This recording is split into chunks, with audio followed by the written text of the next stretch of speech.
이 시간을 기도로 시작하겠습니다. 나를 새롭게 창조하여 주시는 하나님 아버지, 오늘도 말씀으로 새롭게 창조되기 위해 주님 앞에 나와 말씀을 열겠습니다. 성령 하나님 도와주시옵소서. 예수님의 이름으로 기도합니다. 오늘 말씀은 출애굽기 14장 21절을 중심으로 이스라엘 백성이 출애굽의 여정에서 처음으로 경험한 홍해를 건너게 된 사건의 영적 의미를 깊이 묵상해 보겠습니다. 왜 이스라엘 백성은 광야를 돌아 홍해를 건너야 했을까요? 이것이 그들에게 어떤 의미가 있는 것일까요? 이 경험은 오늘날 나도 어떻게 경험할 수 있는 것일까요? 요한복음 3장에 보면 어느 날 구원을 갈망하며 예수님을 찾아온 니고데모라고 하는 사람이 등장합니다. 그에게 예수님은 3절에서 거듭나야 한다고 말씀하셨는데, 니고데모는 어떻게 내가 어머니 뱃속에 다시 들어갔다가 나오냐면서 어떻게 거듭날 수 있는지를 묻습니다. 이때 예수님은 5절에서 물과 성령으로 다시 태어나야 한다고 말씀하셨습니다. 이 말씀의 의미가 무엇인지 구약 성경의 천지 창조와 노아 홍수와 그리고 출애굽 사건에서 그 대답을 찾을 수 있습니다. 먼저 천지 창조가 있었던 창세기 1장 2절에서 세상은 혼돈되고 공허하며 흑암이 깊은 생명이 존재할 수 없는 곳이었습니다. 그런데 이때 하나님의 신이 수면에 운행하셨다라고 창세기 1장 2절에서 기록하고 있지요. 여기에 하나님의 신은 성령을 말하는 히브리 단어가 사용되었습니다. 다시 말해 물 위에 하나님의 성령 하나님이 일하기 시작함으로 3절부터 세상의 창조를 통하여 각종 생명이 시작된 것입니다.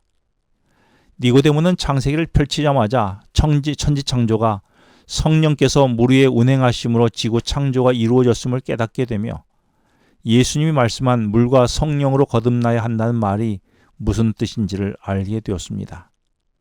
다시 말해 생명이 창조되기 위해서는 물과 성령으로 나야 한다는 것이지요. 두 번째로 같은 이야기가 창세기 8장에 있습니다. 세상이 죄가 가득함으로 하나님은 노아를 통해 방주를 만들게 하셨고 세상을 물로 멸하시게 됩니다. 이때 방주 안에 피한 자는 살리시고 방주 밖에 있던 자들은 멸하셨습니다. 홍수로 인해 지구는 창조 때처럼 혼돈과 흑암 속에서 세상은 아무도 살 수 없는 곳이 되었습니다. 이때 하나님은 비를 그치게 하시고 홍수로 사람이 살 수 없는 지구를 생명이 살 수 있는 곳으로 재창조하기 위하여 하신 일이 창세기 8장 1절에서 바람을 불게 하셨다라고 기록합니다. 여기에 바람은 창세기 1장 2절에 사용된 하나님의 신과 같은 히브리어 단어인 성령 하나님을 말하고 있습니다. 즉 성령이 혼돈과 흑암으로 뒤덮여 있는 물 위에 불면서 방주 안에 타고 있던 사람들이 새롭게 재창조된 땅 위에서 다시 살게 된 것입니다. 세 번째로 지난 시간에 묵상했던 이스라엘 백성이 애굽의 우상 숭배와 노예의 삶을 청산하고 하나님 나라의 하나님 백성으로 나아가려고 출애굽하여 홍해를 건널 때의 일입니다. 어두운 밤에 뒤에서 애굽 군대가 쫓아오는 상황, 하나님은 홍해를 열어 구원의 길을 내셨지요. 이 일을 위해 출애굽기 14장 21절에 하나님은 큰 동풍을 밤새도록 불게 하셨다고 했습니다. 그런데 여기에 동풍은 성령을 말하는 창세기 1장 2절에서 하나님의 신으로 창세기 8장에서는 바람으로 번역된 같은 히브리어가 사용되었습니다. 이로 말미암아 이스라엘 백성은 애굽 군대의 추격에서 피하여 하나님 나라의 하나님 백성으로 살아가게 된 것입니다. 세 사건의 공통점은 물로 덮인 곳에 성령이 일하심으로 생명이 창조되거나 재창조되었다는 사실입니다. 특이한 사실은 처음 창조했을 때와 달리 죄로 인해 물들인 세상을 재창조할 때의 사건들 속에서는 하나님의 말씀에 순종한 노아와 이스라엘 백성들은 물에서 나와 구원함을 얻어 새 생명으로 살게 되었지만 순종하지 않은 홍수 때에 방주 밖에 있던 사람들과 애굽 군대는 모두 물에 수장되어 죽게 되어 생명을 보장받지 못했다는 것입니다. 그런데 이 사건을 신약 성경은 무엇이라고 말하고 있을까요? 고린도전서 10장 1절 2절에서는 이스라엘 백성이 구름 아래 있고 홍해 바다를 건너 가운데로 지나간 것을 침례라고 말하고 있습니다. 베드로전서 3장 20절 21절에서는 노아 홍수 사건을 언급하며 노아는 방주에서 물로 말미암아 구원을 받았다고 말하면서 이것을 우리를 구원하는 표라고 곧 침례라고 말합니다. 그렇습니다. 노아 홍수 사건과 출애굽 사건은 한 가족의 그리고 한 민족의 침례식 사건이었던 것입니다.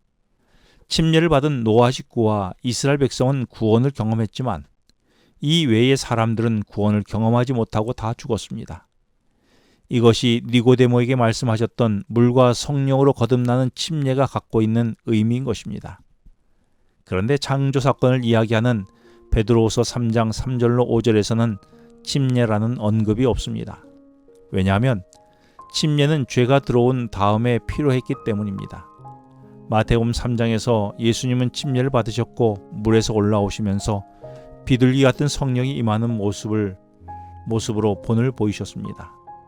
그리고 로마서 6장에서도 침례를 통해 그리스도의 죽으심과 부활하심을 경험한다고 바울은 말했습니다. 모든 생명은 물에서 나옵니다. 동물류는 양수에서, 조류는 흰자에서 생명이 보관되었다가 나옵니다. 그러나 그 생명은 다시 죽을 수밖에 없지요. 그러나 물과 성령으로 거듭난 생명은 영생이기에 우리에게 침례가 필요한 것입니다. 그래서 이 기별을 들은 유대인들이 어찌해야 하느냐는 질문에 베드로는 사도행전 2장 38절에 회개하여 침례를 받으라고 합니다. 그러면 성령을 선물로 받게 될 것이라고 말하지요. 오늘 하루도 물과 성령으로 다시 태어나서 영원한 구원의 은혜가 모두에게 있기를 기도합니다. 기도하시겠습니다. 하나님 아버지, 우리를 물과 성령으로 창조하시고 죄로 죽을 수밖에 없는 우리를 물과 성령의 침례로 재창조하여 구원하심을 깨닫게 해주셔서 감사합니다. 이후로 성령으로 살아가는 삶이 되게 하여 주시옵소서. 예수님의 이름으로 기도합니다. 지금은 개인 기도 시간입니다. 오늘 주신 말씀을 묵상하면서 주어진 기도 제목과 개인 기도 제목을 놓고 기도하시겠습니다.